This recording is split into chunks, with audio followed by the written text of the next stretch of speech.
Then we had a bit more of the same, but this time out of Astralis on Dust 2. I felt like we've seen both these teams bringing their A-game on their opponent's map pick.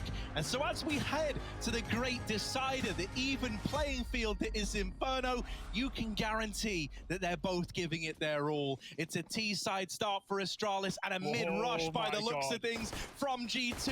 Magiska's got this information and now they've traded places. Astralis are in the apartments while G2 is still playing about in middle. They're going to try to get back in time. Nexa, they're flooding onto him. The kills go either way with a TK in the mix. Oh, it's gotten a little bit messy and it's grinded to a very awkward halt on the short side. Oh, this is sour. G2, they're right behind. Jack's in the apartments, could backstab, but Bubsky's not giving away the kill in the pit. He's got to drop in. Flash blinded from his teammate. This is not where Astralis want to be. They need to fight their way out. Glaive does some damage. Bubsky capitalizes, and Jax has to concede while he waits for help from Nico coming in after the long smoke. So a stall, a break in the action, maybe even a bomb plant as Astralis are given the room, but they're not convinced. They tap and they wait for more fights. More time is available, but Glaive doesn't want to use it. He sticks it on the second time around, and now the pressure is on G2. Yeah, they spotted Jax as well.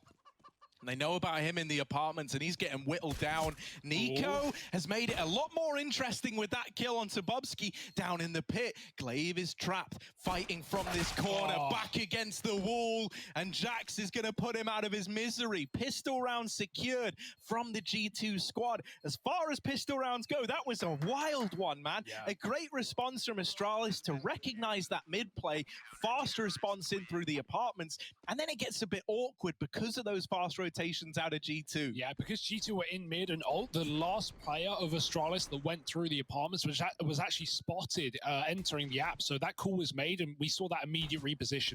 When teams do that, a lot of the time the CTs won't get back into the site with anywhere near enough time, and the Ts can flood out halls and just take all the space, go long. But G2 caught that info very quickly. So, you know, as nice as it was a reaction from Astralis, G2, the same can be said. Now Astralis forcing. I like it. Bomb plant tempted in by the prospect of a couple of rifles.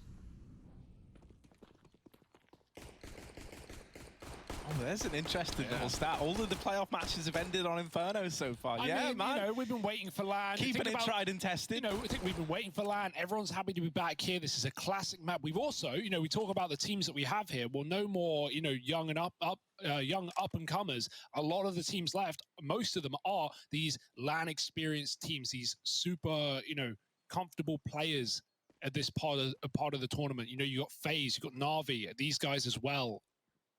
So it's not that too surprising to see the new maps vetoed away right near the end, and we return to the old familiar, the old faithful.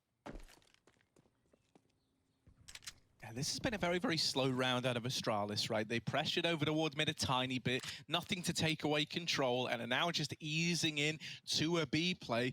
Glaive might try and sell this lurk over towards the A bomb site. He's going to start to make some noise in top middle, hoping that this keeps these players here for G2, and it has for the time being. Here come the nades into B now. Astralis telegraphing this push, flashes to supplement the rifles moving in. With Nexa and Nico here, they've still got to break through this defense. That is easier said than done. Or at least it was meant to be. They annihilate the two players in the site. And now a chance at a bomb plant, a chance at a 4-on-3. Hunter has removed one of these players at Banana, and the bomb is now ticking down. Amanek crept through the smoke and has gotten past Zip. They don't know it, but this...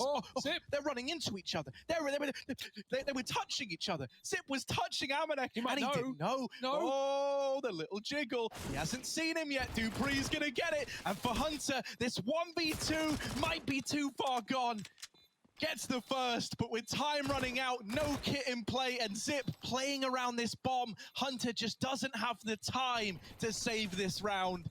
Astralis, they steal one away with this force buy, and Inferno is competitive from the word go. Yeah, I love that. Nothing wrong with a quick force buy win. That will get G2 interested. That will certainly make them invest here early. And lovely entries as well from Bubsky and Zip. I don't know how they get away with that. Nico's got the boost on the quad at the back of B. He's dodging flashes. One finally hits him and he falls off. I think he's safe. I think he's ready to line up two with the M4 and he gets deleted by Bubsky's Galil. So really nice entries and yeah, no save allowed for Hunter. The bomb denies that. And so G2, they put a bit of money in, but it's never going to be pretty as the CT side buying up third round, trying to force. So even Amanek saving for the AWP with a Zeus, Nico on a rifle, that's something. That's really it.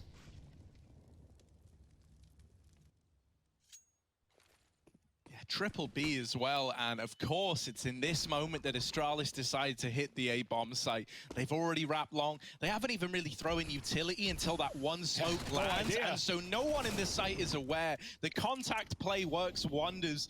Jax completely caught off guard by the fact that there's already, what, 3 guys out at long?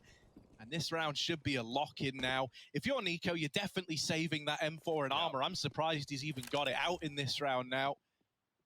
And Amanek's just looking for a taser kill.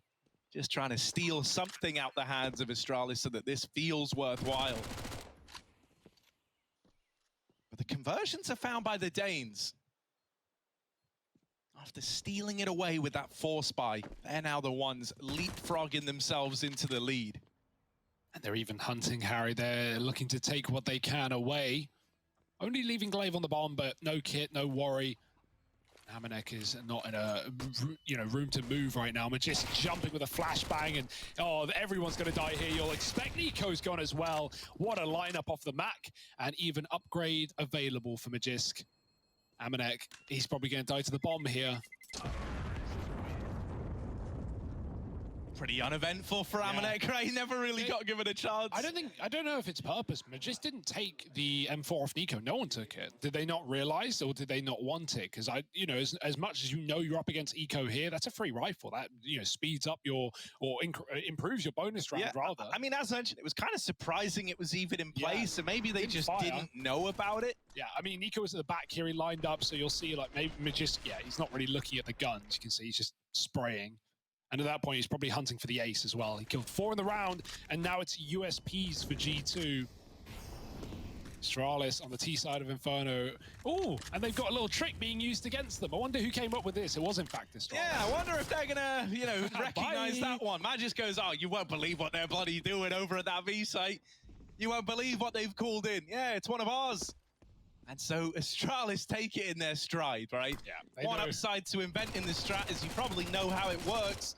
And this A site is nice and empty as a result. I do like it. G2 show that boost, and the moment it's spotted, they immediately rotate to A, knowing what the response would be. It still hasn't done them any good, but it gave them a chance at least. Yeah, as you said, if Astralis came up with it, they know how to counter it. Just speed A. Not much to it. Avoid the 4-player stack. Seems like a safe call. So exits now for Bubsky. Money to be made perhaps, but he's not like he's giving a lot over if he dies, just losing his armor. And he's backed up to let his team come in to pick up the pieces. Players with full health. Glaive leading the charge. Wants to get out of the minuses, get some kills on the board. 3 will help out. Zip follows up, and Glaive's getting yoinked. He won't get given a thing, or maybe there's still a chance. Bubsky's recommitted, and Amanek's got a gun. Oh, Glaive, you got to get it. And now he's at 0. That's more like it. On the board with no kills, and finding Astralis a 3rd. Yeah, he TK'd in that pistol. Yeah, so. yeah. It's, it's a spot we should all be familiar with, right? If you're watching from home, you've definitely gone 0-2 before in a game, so that's all well and good with a TK sprinkled in there. Glaive going to keep the MAC-10. He's going to look to be a fast nuisance in this round, right? This is pretty typical. You keep one of these MAC-10s up. It's even more effective if your opponents haven't got head armor, which over on the G2 side, no one does right now. So this MAC-10 is a little more deadly than perhaps it would normally be. Back to another one of these defaults for Astralis. The AWP on Amanek is situated over towards long. And so with how this round's shaping up right now, might not ever have much of a chance to put it to use. Astralis are very interested in this B bomb site. Astralis is so good at just getting the banana control and committing immediately, and just taking the first volley of util and winning the round so quick. Can they do it this time around? There's the smokes in. Already players leading, and Bubsky's got the entry. Nexus locked out in the smoke in spawn. He's blocked it, but Bubsky has shot him in the face right through the smoke. 5-on-3, and it's an Inferno El Clasico. It's a save for G2. You can see them poking their heads in. They want kills, but they know they can't win the round. And that is the most important factor. Got to keep those guns. Lovely little stuff for Astralis. One way to begin the T side, right? Condition them to be scared of B, keep that pressure up. Yeah. And I'm sure this is all part of the master plan for Glaive, right? Swapping it up, going back to fast longs eventually when you're expecting G2 to be triple B out of the gate. Yeah, right. It's the precedent that you're setting from winning these rounds, right? It's not just winning them; it's the fact that you're bullying these players on B, and thus far, you know, like in a lot of these crunch situations, it has just been the B commitment. So you are naturally going to expect G2 to lean more players towards this side of the map. An important thing to note here, they hunt down these saving players, and the reason why they hunt so frivolously, right, you look at that and you say, yeah, they just threw a lot of bodies at that problem, but by taking one gun away, even with the loss bonus, now a buy eludes G2. If they'd kept 3 rifles, then the rifle players could have dropped over, you would have had 5 guns, you would have been able to put something together here. And that's not the case anymore. That's the impact that removing one player at the right time can have. Set Astralis up nicely to really build upon this lead. Yeah, absolutely worth the 3 casualties, right? Especially when you're winning rounds like this and winning rounds off bomb plants. That's even more money than you're just getting it off of the limbs alone. And so 4 in a row for Astralis. G2, they would have loved to rebuy. They would have loved to redo that last round with maybe more defenses at B. But really, you're just going to be relying on those 2 guns to not only either win the round for you or get out again and try and save. So do you put them together or split them up and hope that someone can be your hero? Hunter's going library, Amanex taking his AWP to B. But wherever you go, whatever you do, Astralis are going to be ready for it. Back up Banana with a furious pace again. Demanding respect. But Nico wants to go back in. The flash is going over the top. Amanex now on the corner. But luckily, Astralis didn't overcommit. They were able to dodge death round the corner. Now at least G2 have a setup, but Astralis still have util. There's the AWP surprising the first man. Glaive on the receiving end, and Nico was never uncovered in Banana. He could have swung this and dropped the bomb. They are lucky to get it out of Banana on this side of Astralis. Another thing to note, right, when you've got this hero AWP like you do right now, he's going to be even more mobile than normal, right? He's going to take a shot and then disappear from that side of the map. That is exactly what Amanek has done here. That AWP is no longer at B. Instead, it's posted up in middle, and it might be in the right place at a perfect time for G2. Yeah. And add on to this, Nico, if he flanks, he's going to get that gun. Oh no, Nexa catching Magis, lining up nades, there's no cover. Everyone's in apartments, what a perfect timing. And now they're walking into both rifles. Hunter does some damage, he will fall. Nexus P250 does it all. And 3 kills with a $300 weapon is all G2 needed in that round. Forget the fall buy, we'll do it with nothing. Yeah, great stuff out of G2 there, right? From the get-go, really, the way that they're setting up Amanek with that AWP, all with the goal of working a pick early at B, trying to force Astralis into that exact A play, into the stack, into the rifles. And it all comes together before our very eyes. Nexa clearly had a good idea as to what was going on. He hits that mid-timing on Magisk. I was starting to get nervous that it could have happened. And Nexa, you know, just holds mid for like 20 seconds there. And so I was thinking, like, yeah, he's not moving. He's not going. And of course, right as Magisk is about to throw that util, that's when the peak comes in. Yeah. And at that point, like Astralis, they essentially get given a warning that this site is stacked. They know we're here. They know what's happening. And they've got no choice but to commit. Yeah, really good call for G2. Think about how they forced Astralis into A. Astralis wanted B at the beginning, right? They take Banana, they take Car, they double Molly, and then G2 flash them back in. They retake that control. And then with the AWP kill coming from Amanek, we're seeing the AWP scares Astralis right away. And, well, sends them right back into the AWP on the A site instead, doesn't it? Nice little round there for G2. Yoinked. And now Astralis, they've got to pick up a rifle here. All right, what's that Molotov? Oh my goodness, Amanek running with a molly outside, maybe, you know, like faking the audio. No, yeah, that's exactly what that is. It's like on Nuke, like the Nuke hut molly, right? Where you can fake that Molotov and then push on the back of it. And now they might not be ready for someone to be so deep with believing the top of stairs was Molotov. Now they've seen it. Now they know about you, Amanek, and they're going to flush him out. Did not expect that repeat.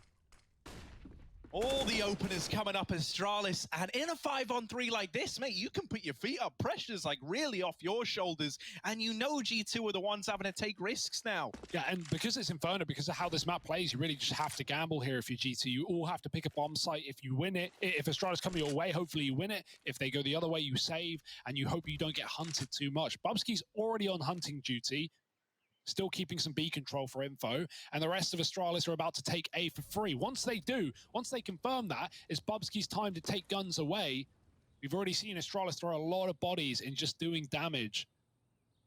And so no reason why they wouldn't do it again. Will Bubsky commit first, try and get that info, sell the B fake before Astralis take A? He surely will die after one, no, none. NiKo gets the kill, and Astralis, ooh, they still need to go. 20 seconds, they seem convinced. They're expecting a lot more than none, though. Yeah, right. You know, this is going to feel remarkably free, and they move in and they realize, well, boys, we picked right. You know, we were correct in our assumption to head towards A. This is a free round for Astralis after getting those openers. It's a bit of a shame because, like, you know, the guys like NiKo there, that one little kill, ultimately, it isn't impactful at all. You know, you just gamble wrong, right? You put all your chips over towards B, and with them not coming your way, you are just forced to commit to holding on to these guns. Now, that at least gives you a lot in this next round, right? You can have AWPs aplenty, you can have full utility, and I kind of want to see them go back to putting Amanek in these opening roles. Right, this round here, we had him attempt it again with that apartments peak. It was just unfortunate that Hunter dies in bedroom and he loses any kind of element of support from his team. Yeah, timing didn't do him any favors either, right? He almost caught that bottom of stairs player. He turns, then he gets peeked from the bedroom player, then he unscopes. It just all goes from bad to worse. And Astralis, yeah, they're looking very punishing right now. That's a good sign from this T side.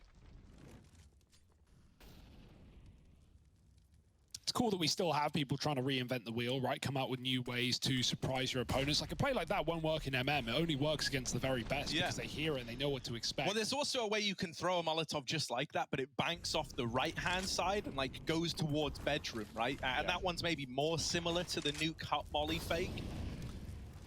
I haven't seen someone drop it out the window like that. That was the interesting part. Right, Amanek, he's about to meet his maker. Flash through middle, they're going all up. 3 players running, now forward the bomb, and 1 on B. It's a split here into spawn for Astralis. If they can get there, smokes it down, cordoned out by Hunter, and he can go back to check the CT side. NiKo's here for support as well. Oh dear, timing is everything. Hunter's turned, and NiKo doesn't actually have the cover, so Hunter stays on his angle, but he knows he's susceptible to dying library side as well. And NiKo, reaggression is being held. Zip gets the kill, and now Hunter's got to be very careful. Can't afford to make the same mistake. He's even been smoked off. This B split is starting to look perfect. Yeah, there is a weird gap in this, and it's going to favor Zip. Hunter is trying to work out, like, how can I use this to my advantage? You can't, mate. Yeah, the Hunter literally becomes the hunted there. And so now Astralis wrapping into this B play. An important thing to note is that Magisk is still adding insult to injury. Mate, you can come back to A. Magisk has just secured it, and they will. Astralis go, yeah, all right. We've got him trapped. All right, we know what Nexa's game plan is. He just wants to hold on to this AK. And hell, dude, we're in the spirit of ruining people's days today. So why don't we add Nexa to that list? That's a beautiful round for Astralis. Are they going to find every kill? Zip, so patient. It paid off earlier. But Nexa's not giving him an inch yet. However, second by second, Astralis, they cut off his positions. Banana's gone, CT's locked out, Nexa's trying to hide at the back of the site, and they will meet him there. Bubsky with the exit, and it's Astralis 6-2. They are winning every round right now. They are killing every saving player. Luckily, we have still money for G2 to fall back on, but right now this is not a good sign from them. Yeah, you can really tell if a team is going to assert dominance on a map of Inferno based on their dedication to hunting and removing guns, I feel like, right? Astralis, they're very, very confident. They've got lots of money. They're sure of themselves in these rounds. They've been winning the majority. And so when it comes time for you trying to do the Inferno Classic, which is hold on to your guns, they are throwing everything in the kitchen sink at you to take them away. And it's all with the long-term goal of just keeping you on the back foot as much as they can in this first half. Because honestly, if you start with a strong T side like this, it can feel impossible to recover. Yeah, it's also how they're starting so many of these rounds as well, right? Like you think about the amount of rounds that Astralis are in 5-on-3s from the get-go. I'm talking that double apps push that got denied. I'm talking the instant B execute in the first gun round where G2 lose both players. Like these are rounds where if Astralis are getting 2 kills quickly in the same place, you're done. You're done for on the CT side. You really have to give it up unless someone makes a mistake for Astralis, which is a rare case, and G2 capitalize. There's almost nothing you can do on this map. Yeah, it feels like it leaves them in situations where you're left looking at one player and going, well, if this guy doesn't get 3, they don't even attempt the round. And that's not somewhere that you can, want to be every single round. Like you do have those moments where individuals go above and beyond, but that's not reliable. That's not something you can hinge upon. And, you say, oh, there's one player getting 3 kills. That's, maybe on some maps it's doable. On a map like this, it's actually very difficult, especially when you're, an anchor player trying to multi-kill on either site here. Think about how regimented the utility is of all teams, of Astralis's as well, right? Think about their B executes, the triple molly takes with double smokes. Like you're not getting given room in executes to do anything. So yeah, we're getting some really nice T-side rounds right now. I like more this, where that Hugo. came from. I like this. I want to talk about it. Amanex going back to B. It was in the round where he took that aggro peak with the AWP that G2 were able to find something. With him back here again, trying to exert this control, your end game is that you can set up at top banana and have a bit more presence today. But look at the response from Astralis. They have countered this brilliantly, reading into the heavy stack at B. They pick up the pace into this A bomb site. They've just missed this window of catching the G2 players out of position. But G2 aren't very comfortable right now. Alarm bells are blaring. They're worried about an accelerated A play, and so they've pulled Nico away from the B bomb site. It's like Astralis can see what we see. I don't know how they read the game so well. They run into A, they force that scared rotation, like you say, and now they're creeping into the B bomb site. Nico is running to fill that gap, to fill that void, but he will not be here in time. That smoke can come down.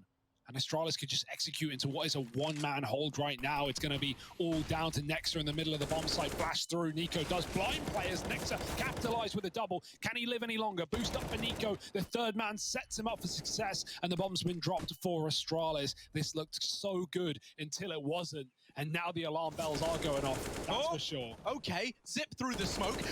Another kill for Zip. And suddenly, maybe there's a chance after all, because Zipex is tearing through the G2 ranks. One at a time they face him, and one at a time they fall. Zip and Glaive, a 2v2 from a 2-on-5, and now just Hunter left to beat. He's already at banana. He's got the bomb in his sight line. They need the kill. They need the plant. They need something. And Hunter's missed the chance. He's running in. Can he deny it? He's looking the wrong way. With a turn. And Hunter's done it. The 1v2 is in. He lives up to the name. And G2 put up a third on the board. Oh, the effort G2 need to go through just to get the scraps. Yeah, they don't make it easy, do they? What a read, though. He pre-fires Glaive and CT, running and shooting. Man doesn't stop. And you got to give the credit as well to Zip for even making that round a reality. Should never have been attainable for Astralis. Nice try, but Hunter steps up big for G2. It's a round they needed, Harry, again, coming just down to another fast execute where Astralis get all the entries, at least in that 2v5. Oh my goodness. That's a reason to get excited. G2 know it. They thought they'd absolutely balls that round up. And yeah, they probably do need a pause after that one. Third coming through. Yeah. I mean, it's one of those rounds that you win, but at the end of it, it's like, like losers in a way. That is unreal from Zipex as well, man. Like the level that he's showing back on LAN is is unreal, especially because like he was in a bit of a slump ever since his return to competitive play. Right, in the online era, wasn't the same Zip. We get him back on LAN, and look at the games this guy's been giving us. Yeah, I mean, so many of the you know, old guard of the top pros, especially Danish pros, have been saying that Carrigan in that interview, you know, talked about how, like, when you play so long online, you realize that most of the reason you're even doing this is to play in front of the crowd, to play on those stadiums, to go around the world, things like this. And so, yeah, it has been a hard online era for Astralis, but man, are they showing up when it matters. Still around for G2. Can they keep it going? Can they keep composed? Aminex certainly has, starting strong. Nico's going to get boosted up onto the CT side, and Glaive hasn't cleared it. Oh, he's dead to the AWP through the smoke instead. That'll do. Dupree gone, and another 2v5 that you can't let slip by. Yeah, this time Magis and Zip, the two left up in it, and Zip will get cut down. Magis might face much the same fate. Ooh, that's quick. Can he get any more? Magis, one bullet, and that's optimistic on that swing. I like the attempt. Yeah, right, he's going for style points. He doesn't have time to get a reload off. He doesn't have the room. G2, this little adjustment, right? It was something that happened in the heat of the moment in the round before last. They ended up with that triple B hold, right? First player making contact in the site was Nexa. Then they had Amanek and Nico towards CT. Well, that only came as a result of that late rotate back to B, if you remember. Everything was jumbled. They had to employ a late boost in the round. They went back to it here voluntarily from the get-go. So clearly feeling like that is a good little bandage for this B bomb site for now.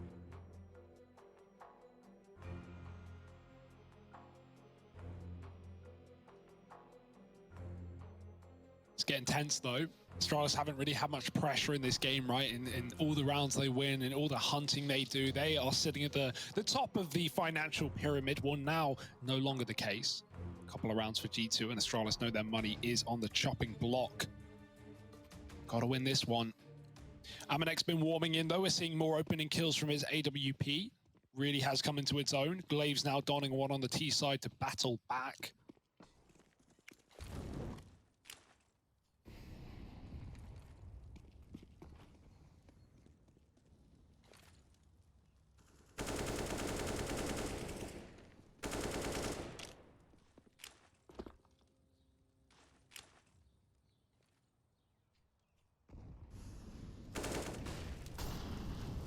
Very slow and steady default though.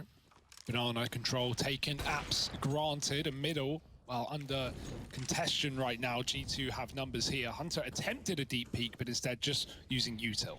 Yeah, I imagine in that pause, right, Astralis kind of coming to terms with the fact that these B plays in the last two rounds, they've walked into a triple stack. So now we're seeing a bit more attention, a bit more care taken as to taking this mid control away from G2. They haven't cemented control of top mid yet.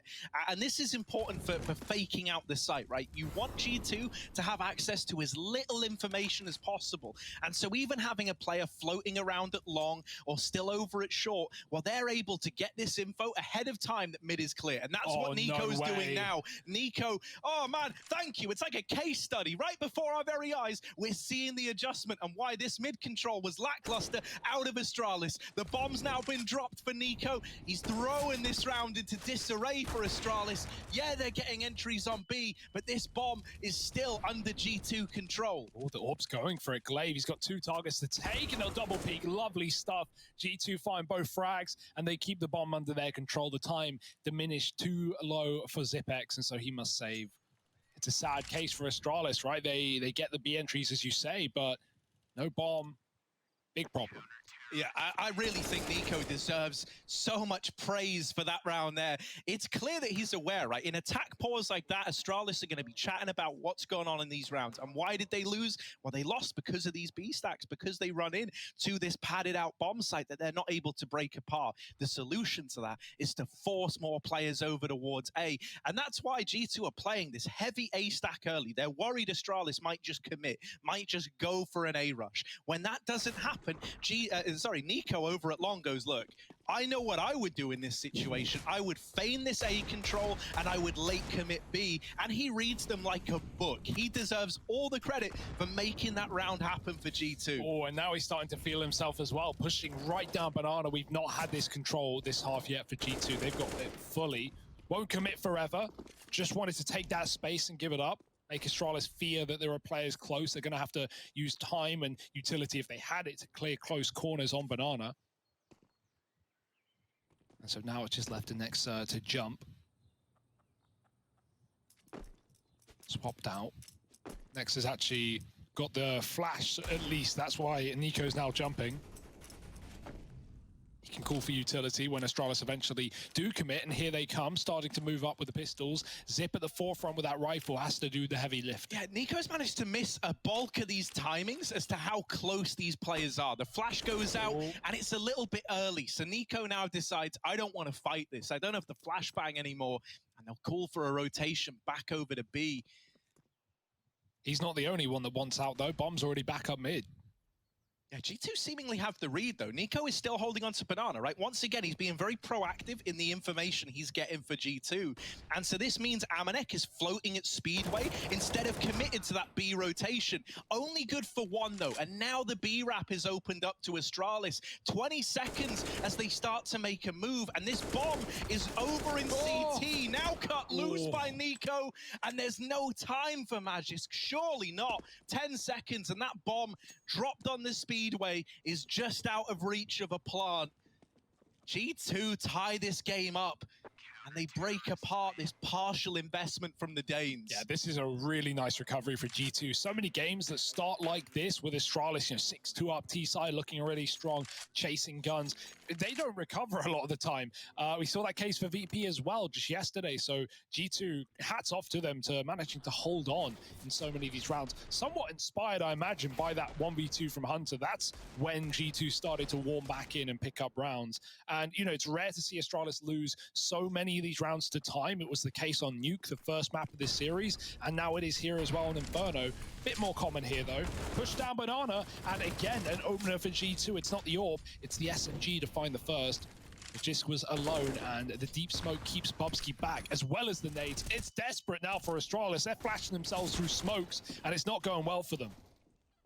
Yeah, they've thrown caution to the wind in this round, and wow, they're kind of learning their lesson. A mop-up over in top middle. The fast A play denied, and suddenly it's G2 in control of this first half. What a turnaround from where this was, right? All it took was that little 2v5 denial, the 1v2 clutch out of Hunter, and it's reinvigorated the G2 squad. It must feel nice as well, because now they're making the right reads, they're making the right decisions. They didn't have a read on the game in the beginning. Nexa constantly felt like he was getting outbrained by Glaive, whereas now he's right where he wants to be. He's rent-free in the head of Astralis.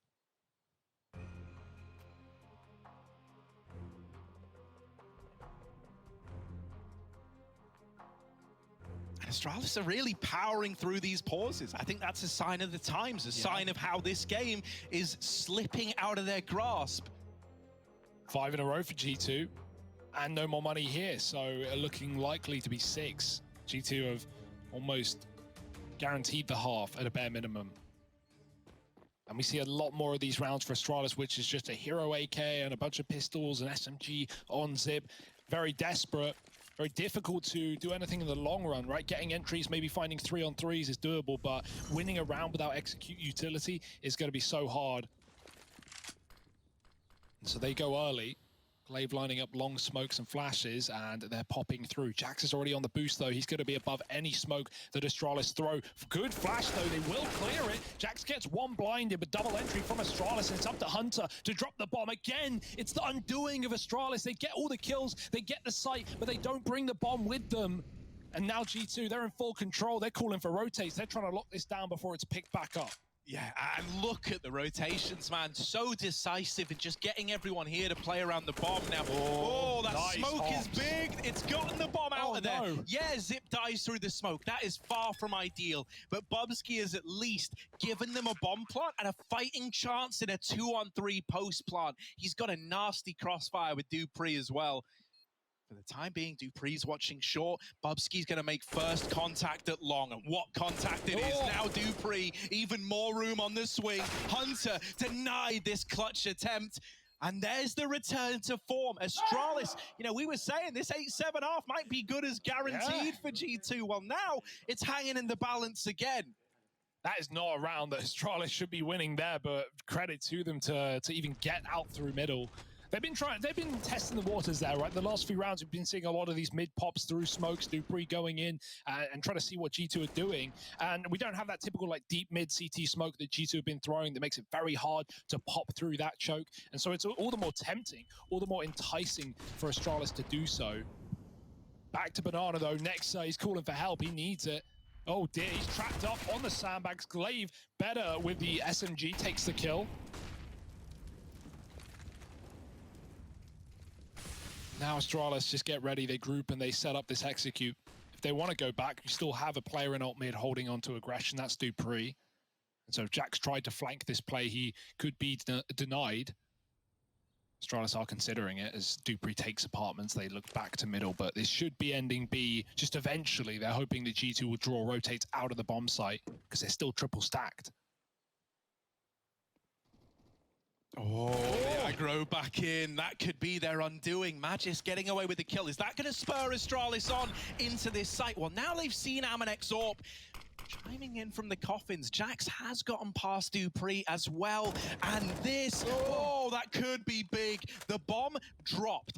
dupreeh out of the apartments and sprinting full speed through A, but Jax has heard it. He heard the footsteps, and so Amanek is posted up. dupreeh thought that was a path to a free kill, and that is not the case. Jax providing the info, providing the cover, has really taken this round by storm for G2. Run boost, up and over, gets the bomb into the site.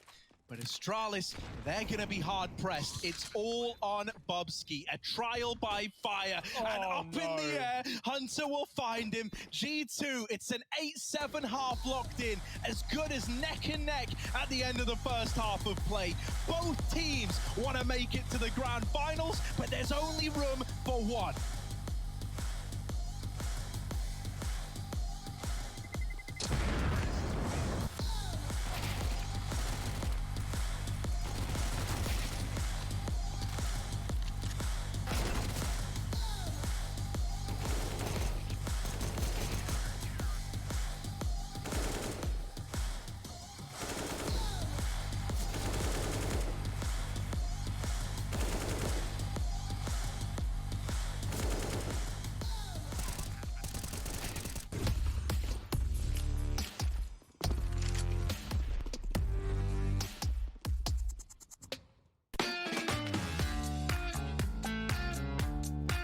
Hey Future Pros! Today I wanted to show you an old strat that Fnatic still like to bring out from time to time. This execute is an alternative method to take the B side on Inferno, utilizing a wall of smokes. As with any great dish, executes, when you have the base locked down, you can start adding in other ingredients, grenades. To make this recipe, you will need 3 Future Pros, 3 smoke grenades, and some flashes. Future Pro number 1. You'll be throwing the close smoke for the wall of smokes. To throw the smoke, line up with the edge of this wall. Place your crosshair above the middle of the tree and right in the center of these 2 sets of wires. Then simply toss the smoke. Future Pro number 2. You'll be throwing the other smoke to complete the wall. To throw your smoke, get into this corner. Find this slight dip in the trees and aim ever so slightly above it. Then toss the smoke. Future Pro number 3. You'll be throwing the deep CT smoke along with a flash. To throw your smoke, get into the corner next to these barrels. Find the third wooden strut and place your crosshair in the dip above the tiles. Then toss your smoke. To throw your flash, it isn't really a lineup, just lob it over the roof and pop it above the smokes. This should blind anyone on the site and also a player in CT. Now you have all the ingredients in place, it's time to think about your approach. The idea behind this strat is to cut off any site players and isolate the counter-terrorist player in CT spawn. Killing the CT player shouldn't be tough, unless you're playing against Scream. You can then wrap through ruins and split the site from 2 points. If you have the bomb, you might be able to get it down while the smoke's still up. JW is struggling a bit here, but I'm sure you guys can do it. Like with any great dish, feel free to add your own spices. Want to double nade CT as you push? Go for it. Want to throw a metric heck ton of flashes over the site? You can do that too. After all, you are the cool cat of your very own strat. And as always, enjoy.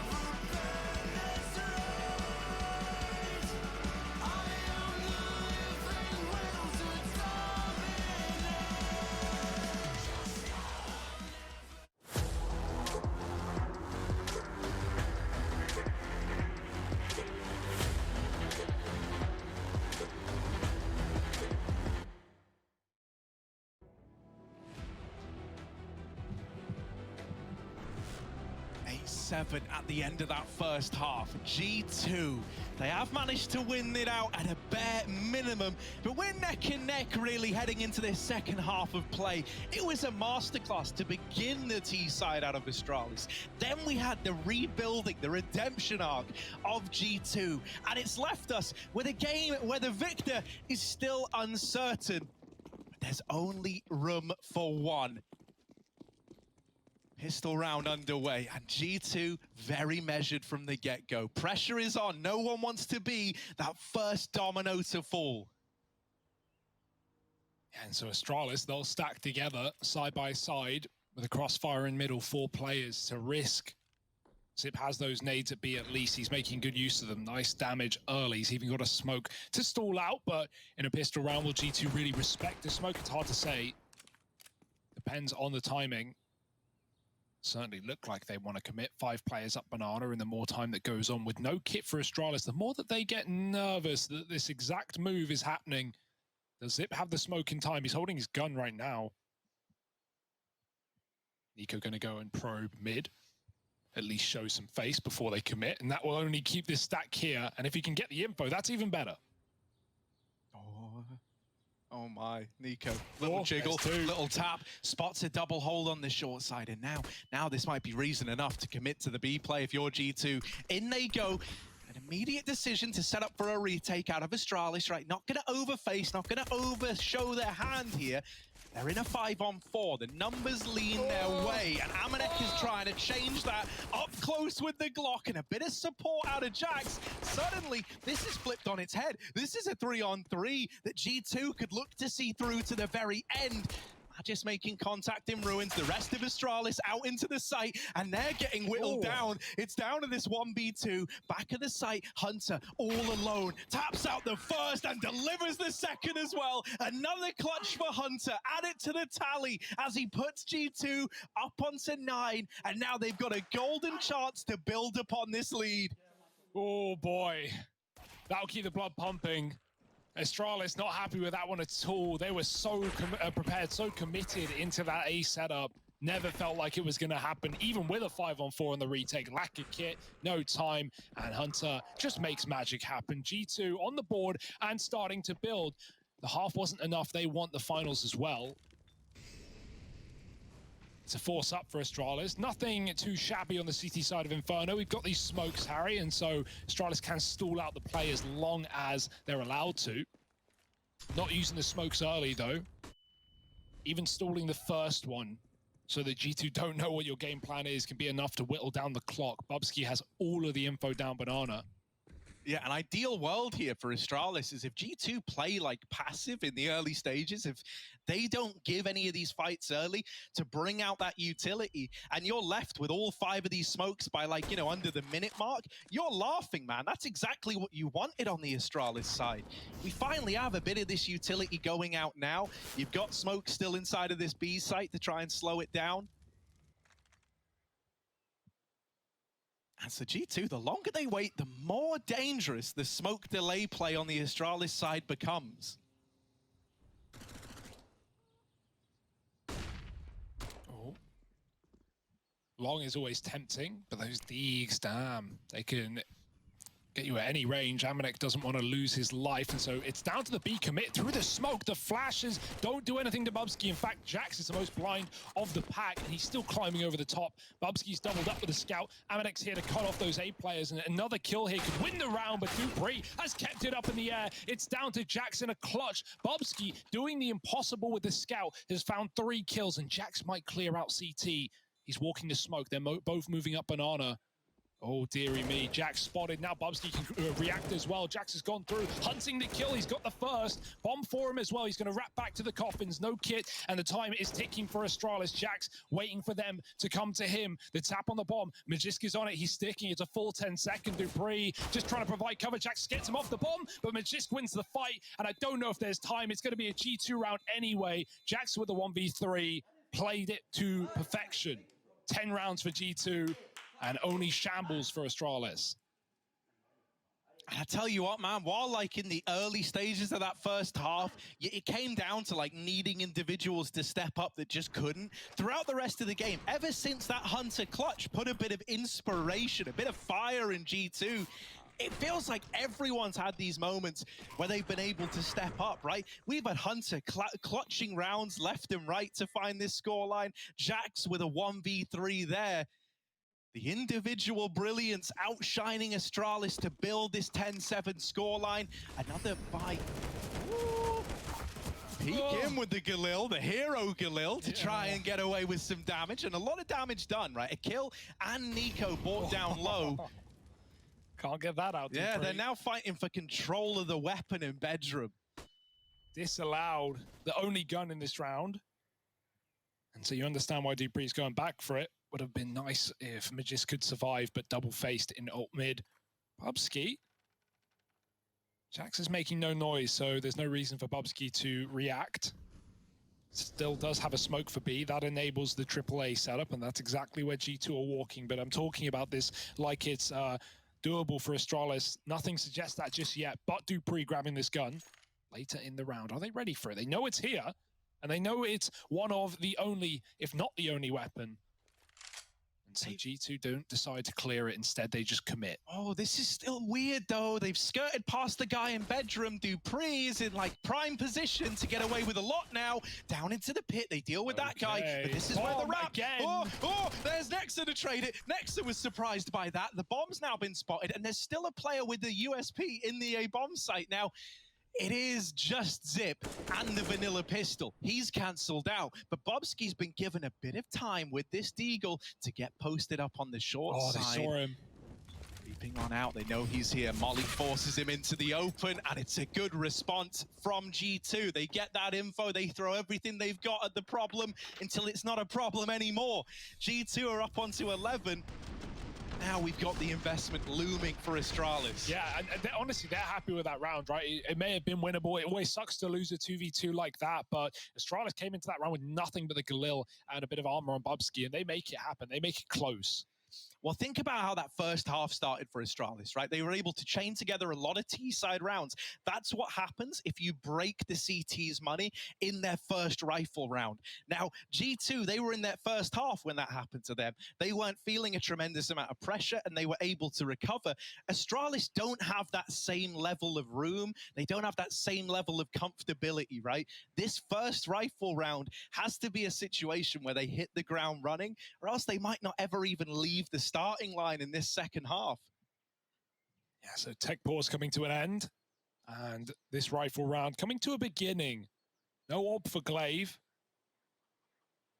and he's definitely had a slower one this map, at least 5 and 14. Often been at the forefront, often been the guy we're talking about pulling up insane clutches and AWP openers. Hunter again has forgotten to buy. It's a rifle round, Hunter. And there's no one with money to drop him. That's a bit awkward. Okay. He did that back on Dust too, but at least there was a gun in spawn. Yeah, he's going back. I didn't see one. Let's hope. Okay. If not, wait for your teammate to die and grab it. Yes, very cool. And there's a Mac 10. All right, Amanek, where are you? Come take this. I got a weapon. Hey, you are, He's actually coming as well. You left your gun in spawn, bud. You left your gun in spawn. No. I was going to say, if he gave it to him, that would be hilarious. But instead, it's G2 working banana. Hunter's going to cause some commotion in apartments. Yeah, he's a little late to the apartments is the problem, so he can't actually like just go and take the real estate like normal. I mean, they can commit right now. Look at the B site. It's barren. There's one man here. There's only a single defending player in the form of Zip. He's got no more grenades. If G2 commit, they win. But Glaive gets that info down mid and sees Hunter trying to escape. That's called the rotation. That sent Astralis right towards the B bomb site, and they're there in time. Zip getting one, giving it up, and now everyone's here. Yes, some truly terrible timings in this round, man. G2, it went from like the golden ticket to them getting denied entries at the doors. And now just Amanek left. He's living on borrowed time, though. Look at this mini-map. They're all around him. And so this becomes a survival game now for Amanek. For Astralis, more of a point-and-click adventure as they look around the map trying to strip this gun away. Amanek swings this, he is surely a dead man. And there's the swing, there's the kill. Magic's gonna lock it in. Astralis, they do find that first rifle, and most importantly, if you're gonna take anything away from that, it's that it's flawless, right? You're not gonna get broken now on the back of losing one round. That is a big sigh of relief for Astralis at this scoreline. Yeah, it keeps them in it, right? Instead of them just getting 8-7 and then rolled in the second half. Now we're believing in, you can call it a comeback if you want, but it's still very close. However, it will certainly start here. You talk about Astralis using all their pauses, while G2 are now in the same boat. None left for these boys, and no money either.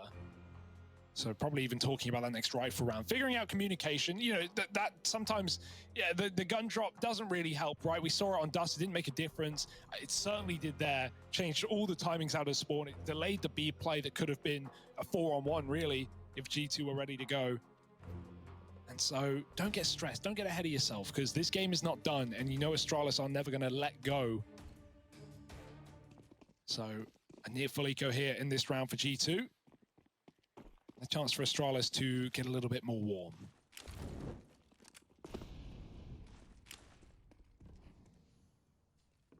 Oh, Bubsky dropping that nade out to the balcony. Oh, not bad. Oh, another one. That was the, was that the one that gets thrown over the top from short side? Yeah. That's a cool way of chaining those nades together, right? One after the other, so it's like immediate impact in the same little area. Lovely double nade setup. Especially against an eco as well. No armor, even more damage. I mean, it's huge for like a lot of reasons. You know, you've done so much damage to these pistols that you're not really worried anymore. You also get the info that at least at some point in this round, G2 were leading into the apartments. And that's why we saw Astralis actually pull a fourth player over to A, just in case they were still planning to follow through with the apps hit. G2, rightfully a little bit shaken after the double nade, decide against going into the apartments. And so they're going to go meandering up Banana into Glaive's crosshair. Yeah, Deegs are needed here, but Nex is gone, and it's a mow down for Glaive. That will get you back in the game. He's had a slow start, but 4 kills in Banana, and an easy round for Astralis. 5 alive, definitely beneficial to the money as well as they try and pull this comeback in the second half. It's very close, the gap between the two. The G2 are coming in with their 4 buy. That was only Glocks and a bit of this and that.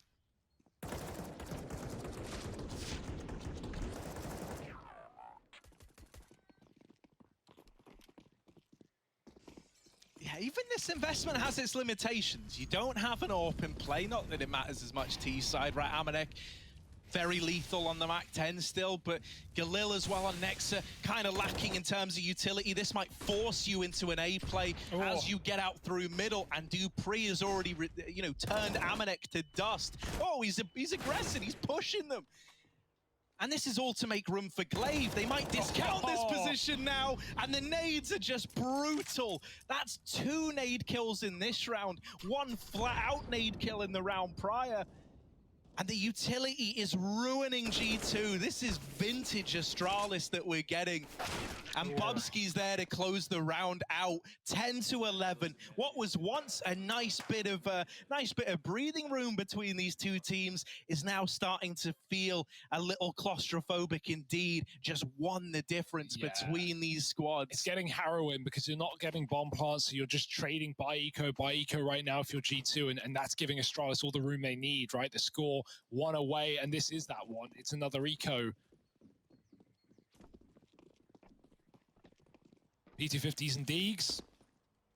Back to business, and Dupree, I'm liking the aggression, I'm liking the confidence, push down middle yet again, looking for that info. We'll give it up pretty early. We had a heavy B setup to enable some utility, but they've already decided to leave and pad that A site out. Very quiet in Banana. Zip seems fine to hold it down solo. Oh, okay, and that's one way to start a round. Bomb dropped in the choke. Amanek just shot through a full smoke. Back to B they go. I love how when Astralis don't see anything at B, they're very willing to 4-man stack A and play this timing role on Glaive, right? Yeah, I Because think he's that's now actually- coming back around to reinforce this B hold. I think that's actually part of the reason G2 leave mid. They were so set on A. They see Glaive in the kill feed, and they go, well, that's a B player. Let's go right back into that bomb site. But as you said, he is already here. Yeah, he's keeping it very, very fluid, very, very mobile, and it's keeping G2 guessing as to what the layout of this Astralis CT side is. Now a third man has reinforced the B hold. Glaive has seemingly got the number of G2 again. The perfect call at the perfect time. And with no CT smoke to go down, you're peeking this angle dry into a double hold.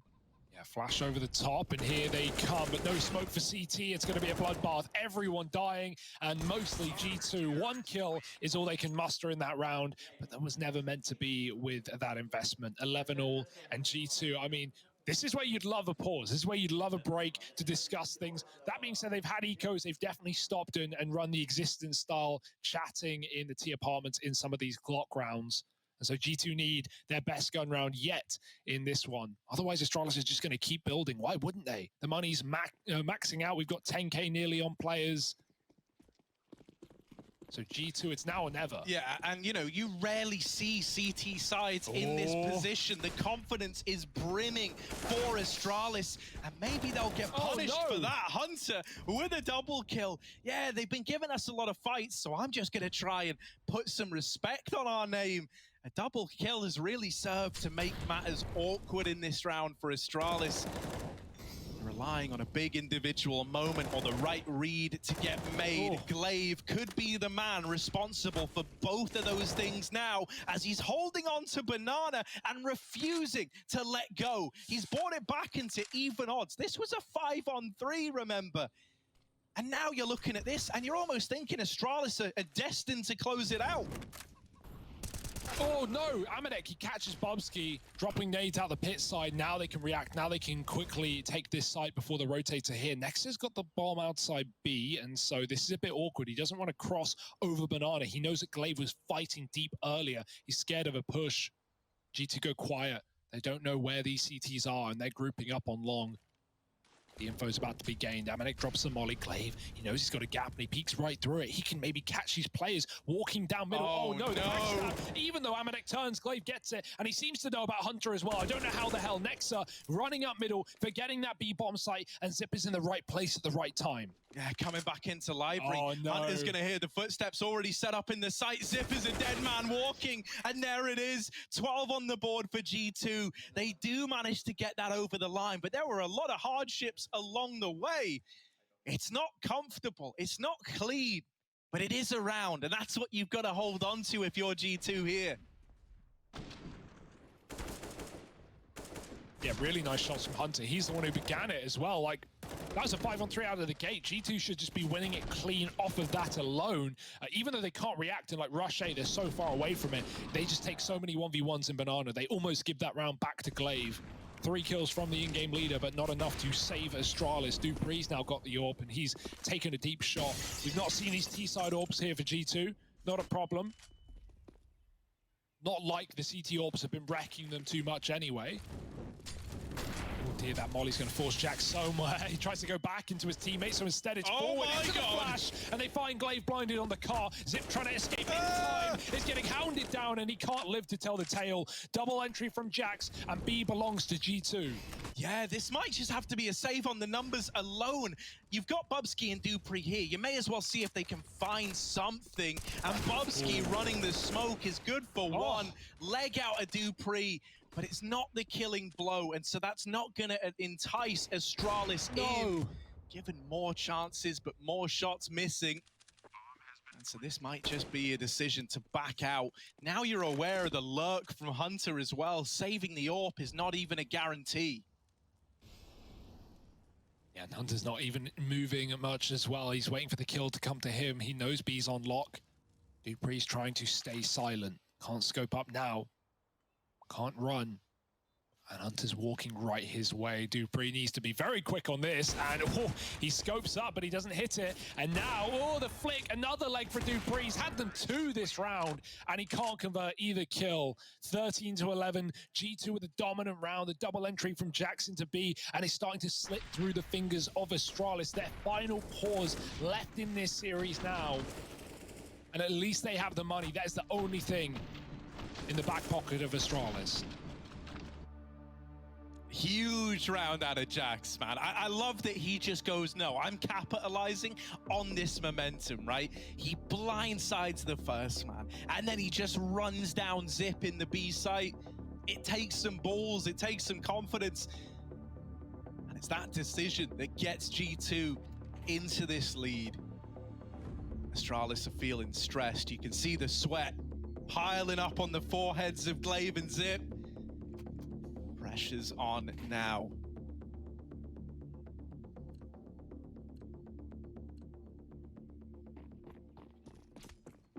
Back in we go. And it's G2. One rifle round away from breaking the money of Astralis at 14-11. You know, we never called GG before it happens, but that is the, you know, the financial equivalent of GG. The impossible would need to happen if Astralis were to hold on. And they know that better than anyone. 3 at B, the molly peak from Glaive, and it won't work wonders. Luckily, the trade will. No one else spotted by Zip. As far as he's concerned, Banana is pretty absent, and soon it will be. G2 are running the bomb back down middle. Hunter's got a lot of space.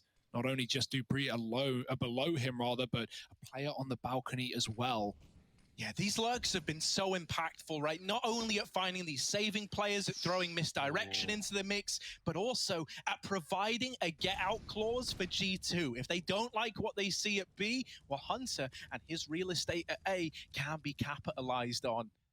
They're setting up to try and group into this A-bomb site. There is the read for Astralis. They've got 3 players here, all in the right place at the right time. Now they've got to hit their shots and win these fights. Bubsky, he goes 1 for 1. He does all he can. G2 grinding to a halt for a moment, trying to let the seed of doubt slip into the mind of Astralis. They've signed up to play mind games all right. And this silence is only making you more and more worried on the Astralis side. Have you read this wrong?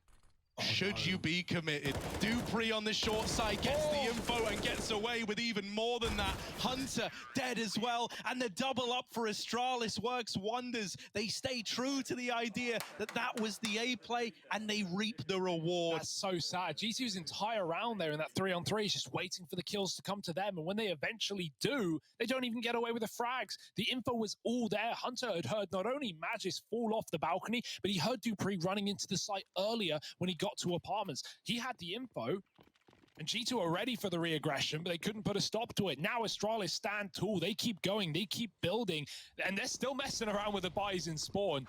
Finally swapping things over, and luckily G2 are not going for a steadfast round. Instead, they're taking apartments, boosting up. No nades to stop them. Astralis triple P, but not for long. Bubsky's already moving back. Some Molotovs by a few seconds here, which could make all the difference. G2 looking like they want to go quick. Yeah, an explosion into this A-bomb site. A change of pace may be in order.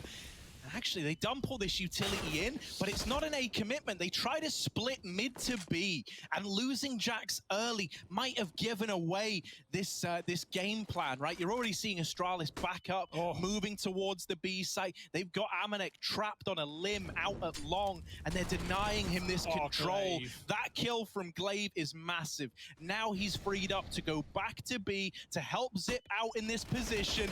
Zip doesn't need your help though, Glaive. He's taking care of this B rush, and there it is, 13 all. Astralis 4 alive at the end of that round there. And once more they've broken the G2 bank accounts. Talk about a back and forth game. You can see Bubsky doesn't want to get ahead of himself, get too excited, but a little glimmer of a smile on his face there. He knows the impact of that round alone. Astralis now no longer on the back foot, but in control of the semi-final right now. And it's so attainable. It's never been more attainable. 3 rounds away, and the first one gifted to them on a silver platter. Time to lift up the lid and see what's under that rock. Just beetles and deagles. Not a lot here for G2. One smoke. They're spread out, they're looking for picks, but Astralis have not made the mistake of giving away any openers in this CT side. Think about that. They've forced commitments out of G2 in these rounds. They're giving away the mid control, and this is no exception. You want mid, you can have it. We're not going to over-rotate. Our B anchors are excellent. Zip and Glaive have been so good at keeping that site on lock, as much as Jax was in the first half.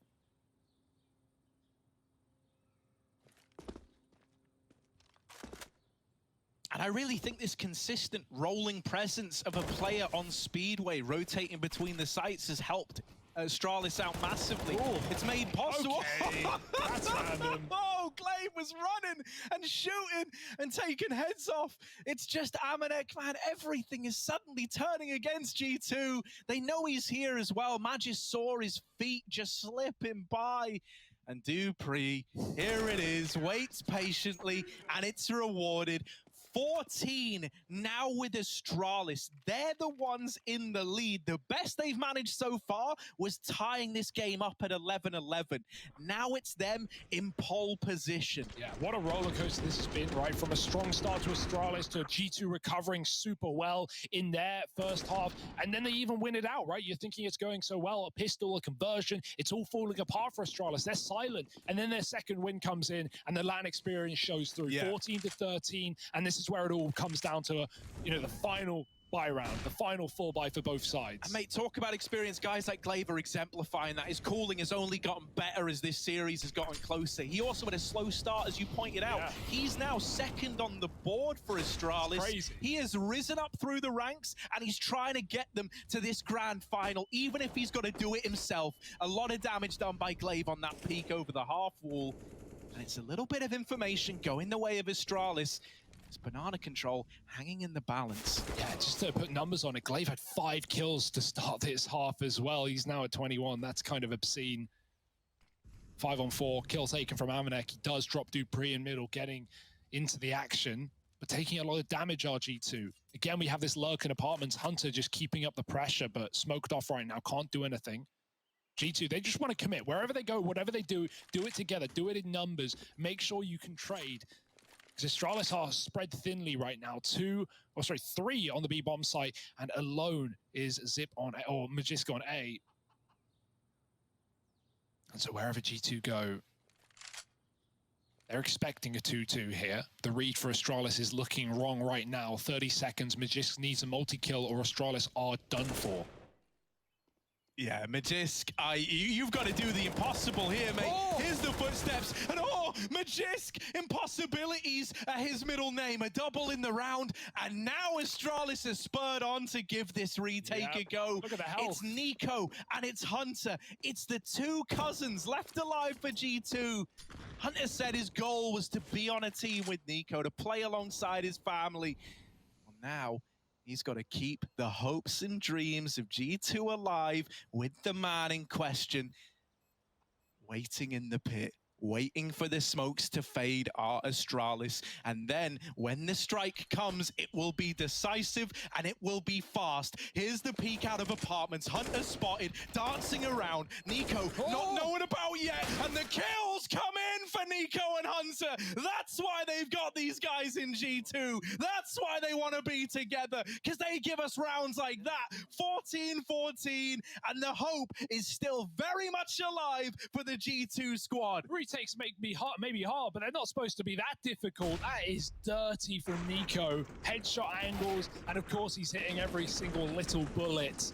Magis, he does everything he can there with that double kill, denying the Abs players a solo player on that site, but G2 still hang on by a thread. 14-all, that is not a round that you want to lose if you're Astralis.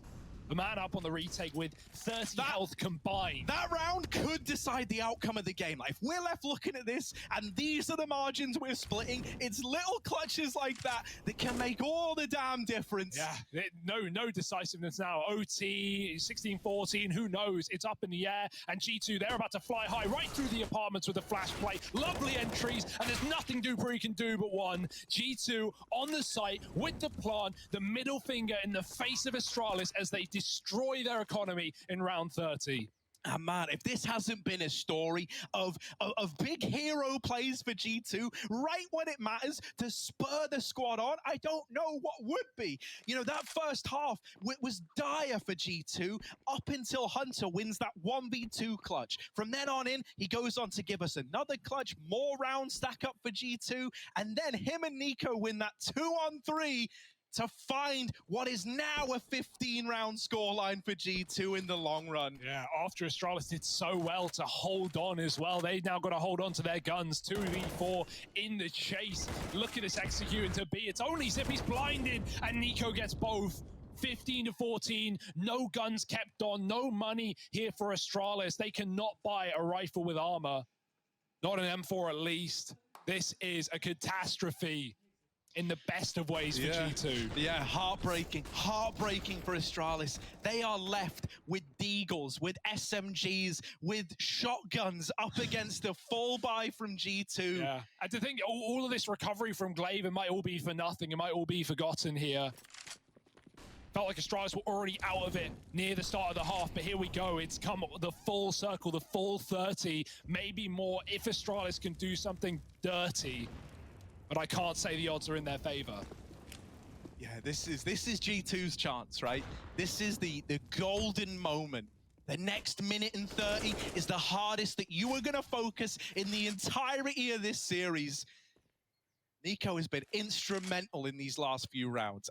And what a time for him to step up, right? For this guy, it felt like he was always destined for greatness, but always left as the bridesmaid, never the bride. Well, this round, he's opened it up, once more besting Glaive, and now a path carved over towards this B site.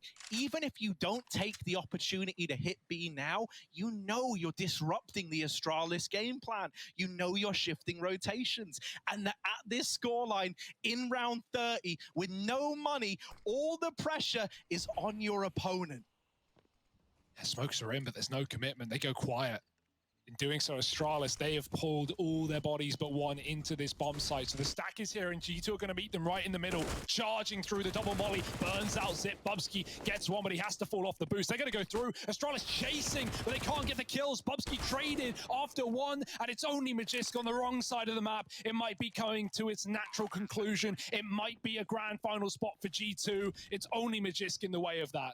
Yeah, 1-on-3, and you're left thinking, if only some of these clutches hadn't have eluded Astralis, would this be the scoreline? Magisk is cut down, and there it is. G2 go into the grand finals of IEM Cologne.